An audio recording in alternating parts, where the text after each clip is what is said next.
بسم اللہ الرحمن الرحیم۔ معزز و محترم سامعین و ناظرین، آج ہم بات کر رہے ہیں حسنین کریمین کی نانی جان ام سیدہ فاطمۃ الزہرا بطول زوجہ رسول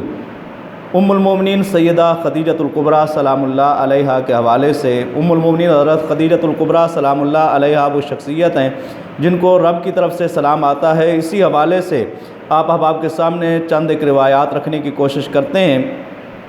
سب سے پہلے حضرت ابو ہریرہ رضی اللہ تعالیٰ عنہ سے مروی یہ روایت ہے، اس کو امام بخاری امام مسلم دونوں نے نقل کیا ہے۔ حضرت ابو ہریرہ رضی اللہ تعالیٰ عنہ فرماتے ہیں قال اتا جبریل النبی صلی اللہ علیہ وسلم۔ حضرت ابو ہریرہ رضی اللہ تعالیٰ عنہ فرماتے ہیں جبریل امین نبی پاک صلی اللہ تعالیٰ علیہ وبارک وسلم کی بارگاہ ناز میں حاضر ہوئے۔ فقال یا رسول اللہ صلی اللہ علیہ وسلم ھذہ خدیجہ، تو عرض کرنے لگے یا رسول اللہ صلی اللہ علیہ وسلم یہ حضرت خدیجہ الکبریٰ رضی اللہ تعالی عنہ ہیں۔ قد اتت، جو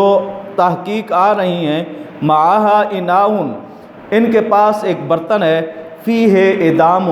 اس کے اندر سالن ہے، او طعام، یا اس کے اندر کھانے کی کوئی چیز ہے، او شراب، یا اس کے اندر پینے کی کوئی چیز ہے۔ تو ام المومنین حضرت خدیجہ الکبریٰ رضی اللہ تعالی عنہ آپ تشریف لے آ رہی تھیں، جبریل امین نبی پاک صلی اللہ تعالیٰ علیہ وبارک وسلم کی بارگاہ اقدس میں حاضر تھے۔ تو ام المومنین حضرت خدیجہ الکبریٰ رضی اللہ تعالی عنہ نے کھانے کا وہ برتن اٹھایا ہوا تھا جس کے اندر کوئی کھانے پینے کی اشیاء تھیں۔ جب آ رہی تھیں تو جبریل امین نے انہیں دیکھ کر کہا یا رسول اللہ صلی اللہ علیہ وسلم یہ خدیجہ ہیں۔ فَإِذَا هِيَ أَتَتْقَ، جب یہ آپ کے پاس آئیں، فقرأ علیہ السلام من ربہا، ان پر ان کے رب کی طرف سے سلام کہہ دینا، ومنی، اور مجھ جبریل کی طرف سے بھی سیدہ خدیجہ الکبریٰ سلام اللہ علیہا کو سلام کہہ دینا، وبشرھا ببیت فی الجنہ، اور انہیں خوشخبری دینا جنت کے اندر ایک ایسے گھر کی، من قصب، جو موتیوں کا بنا ہوا ہے، لا صخب فیہ ولا نصب، جس میں نہ شور و غل ہوگا اور نہ کسی قسم کی کوئی تکلیف ہوگی۔ اس حدیث مبارکہ میں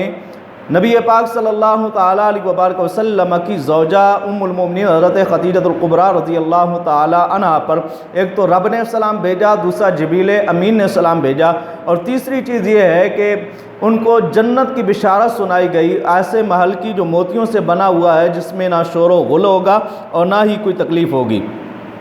اسی طرح ایک اور روایت میں آتا ہے نبی پاک صلی اللہ تعالیٰ علیہ وبارک وسلم کی اس زوجہ کو اللہ رب العزت کی طرف سے سلام بھیجا گیا، اور نبی پاک صلی اللہ تعالیٰ علیہ وبارک وسلم کی اس زوجہ پر جو سلام بھیجا گیا اس کی روایت کرنے والے حضرت انس بن مالک رضی اللہ تعالیٰ عنہ ہیں۔ فرماتے ہیں جاء جبریل الی النبی صلی اللہ علیہ وسلم، جبریل امین نبی پاک صلی اللہ تعالیٰ علیہ وبارک وسلم کی بارگاہ ناز میں حاضر ہوئے، وَعِندَهُ خدیجۃ، اور ام المومنین حضرت خدیجہ الکبریٰ رضی اللہ تعالیٰ عنہ حضور علیہ الصلوۃ والسلام کی بارگاہ ناز میں حاضر تھیں۔ قال ان اللہ یقرئ خدیجۃ السلام، تو حضرت جبریل امین نے عرض کی یا رسول اللہ صلی اللہ علیہ وسلم اللہ حضرت خدیجہ الکبریٰ پر سلام بھیج رہا ہے۔ فقالت، تو ام المومنین حضرت خدیجہ الکبریٰ رضی اللہ تعالیٰ عنہ کو جس وقت بتایا گیا کہ اللہ رب العزت نے آپ کی طرف سلام بھیجا ہے، تو ام المومنین حضرت خدیجہ الکبریٰ نے عرض کی فقالت ان اللہ هو السلام، اللہ تو ہے ہی سلام، وہ سلامتیوں والا ہے، وعلی جبریل السلام، جبریل کے اوپر بھی سلام ہو، وعلیک السلام ورحمۃ اللہ وبرکاتہ، اے اللہ کے رسول آپ پر بھی سلام ہو اور اللہ تعالیٰ کی طرف سے رحمتیں اور برکتوں کا نزول ہو۔ تو یہ ام المومنین حضرت خدیجہ الکبریٰ سلام اللہ علیہا ہیں جن پر اللہ رب العزت سلام بھیجتا ہے، جبریل امین سلام بھیجتے ہیں۔ اس سیدہ خدیجہ الکبریٰ سلام اللہ علیہا پر ہماری طرف سے بھی ان گنت درود و سلام ہوں۔